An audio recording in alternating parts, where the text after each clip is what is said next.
Mme Chénardi à répondre à vos questions, si toutefois vous désirez nous en poser. C'est gentil de l'annoncer votre journal ou votre station. Oui, Louis Bacul, RTL. Quel est, M. Le Pen, le score souhaitable que vous comptez obtenir à ces élections compte tenu des précédentes? Écoutez, le Front National, qui a eu ses premiers succès aux élections européennes en 1984, est resté assez sensiblement toujours dans la zone des 10-11%.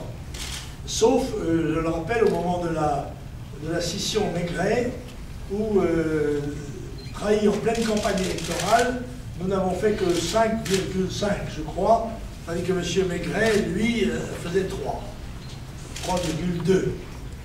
C'est-à-dire que notre addition faisait déjà à peu près quand même le chiffre habituel.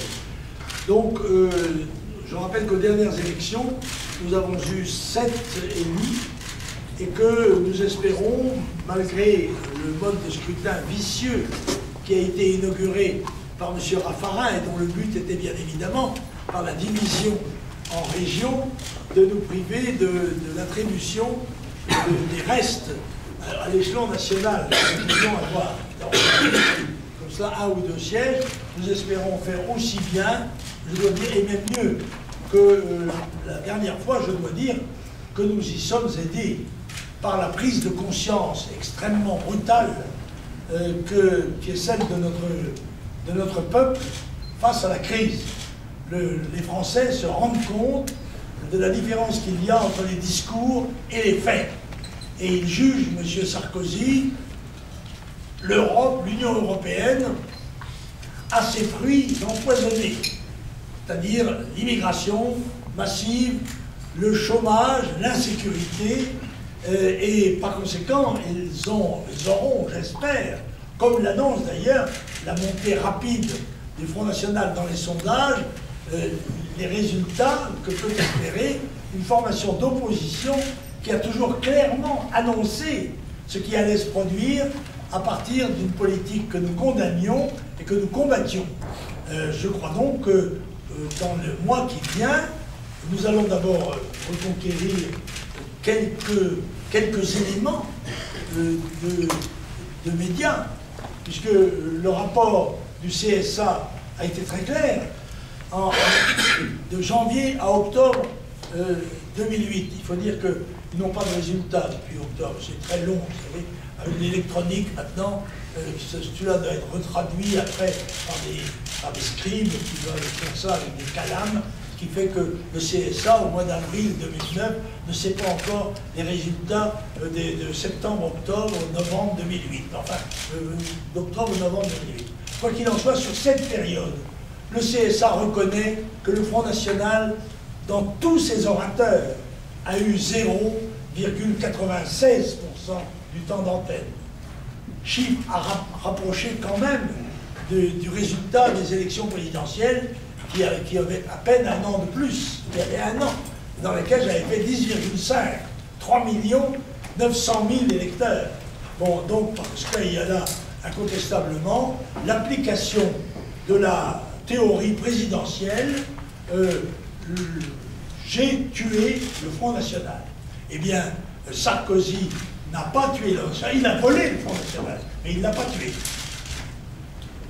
Il l'a volé parce que, à l'élection présidentielle, il s'est accaparé à la fois un vocabulaire et un certain nombre de données doctrinales qui ont pu faire croire que ce jeune député et ministre UMP était converti au mérite de la nation. Eh bien, la suite nous a appris qu'il n'en était rien, que c'était uniquement une comédie électorale, une comédie démagogique qui était jouée devant les Français, et par l'ouverture à gauche, traduisant en quelque sorte la volonté de faire un gouvernement de coalition, alors qu'il n'y était pas contraint par les résultats électoraux, n'est-ce pas? Et au fur et à mesure que les jours passent, M. Sarkozy nomme un nouveau responsable de gauche pour l'insérer dans son gouvernement. Dans ces conditions, je crois que les Français n'ont pas besoin d'être particulièrement perspicaces pour s'apercevoir qu'ils ont été cocufiés. En tous les cas, ceux de la droite nationale, ceux qui avaient cru à un moment donné que par tactique, il fallait voter utile pour empêcher l'élection de Mme Royal et voter pour Sarko plutôt que pour Le Pen. Bon, quoi qu'il en soit, il leur sera pardonné parce qu'ils ont beaucoup aimé. Bon. Et donc, j'ai grande confiance en ce qui me concerne dans le retour à la vérité. Par exemple, je voudrais attirer votre attention sur les derniers sondages. Le dernier, celui de l'Humanité, nous donne 7,5. C'est pas quand même trop leur demander. Bon, mais le précédent du CSA nous donne 8%.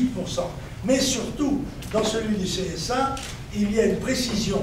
C'est que dans la portion 18-25 ans, nous sommes donnés à 18%. Et là, je crois que réside en effet l'espérance du Front National de faire un résultat électoral européen important. Ce sera d'autant plus important que dans tout le reste de l'Europe, on voit une flambée de réaction contre l'Union européenne. C'est ainsi que la liste de M. Wilders dans les Pays-Bas est donnée à 60%.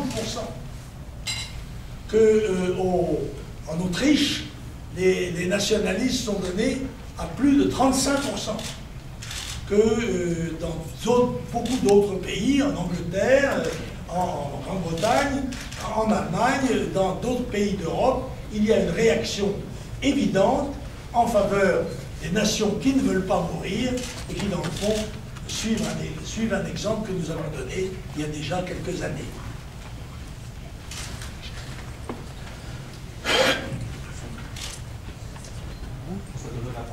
Quelles actions concrètes avez-vous menées lors de votre dernier mandat qui vous incite aujourd'hui à vous représenter en vous disant je poursuis ces actions-là pour mon combat politique? Je vais vous répondre ce que répondait M. Talleyrand quand je lui demandais qu'est-ce que vous avez fait pendant la Révolution. Il a dit j'ai vécu, monsieur. Des actions concrètes, mais je ne fais que ça. On vous reproche de ne pas être beaucoup au Parlement européen. Comment? Vos adversaires politiques vous reprochent de ne pas avoir été beaucoup présent à Bruxelles ou à Strasbourg. Je suis présent à une exception près. Sur 5 ans, j'ai été présent à toutes les séances du Parlement européen, comme en témoignent d'ailleurs mes votes, l'inscription de mes votes, aussi bien à Bruxelles qu'à Strasbourg. C'est vrai que je n'ai pas toujours assisté aux séances de commission, de ma commission, mais j'ai aussi beaucoup d'autres responsabilités que celle-là. Et je crois, je ne figure pas dans le peloton de queue des députés européens, alors que je pourrais avoir le sentiment d'un peu de repos. J'ai fait 25 ans de Parlement européen, je dois être probablement, si je suis réélu, ce qui a inquiété beaucoup M. Schulz, puisque le Parlement européen a pris des dispositions pour le cas où Le Pen sera élu, ça c'est sûr, mais pour le cas où il serait le doyen d'âge, vous vous rendez compte?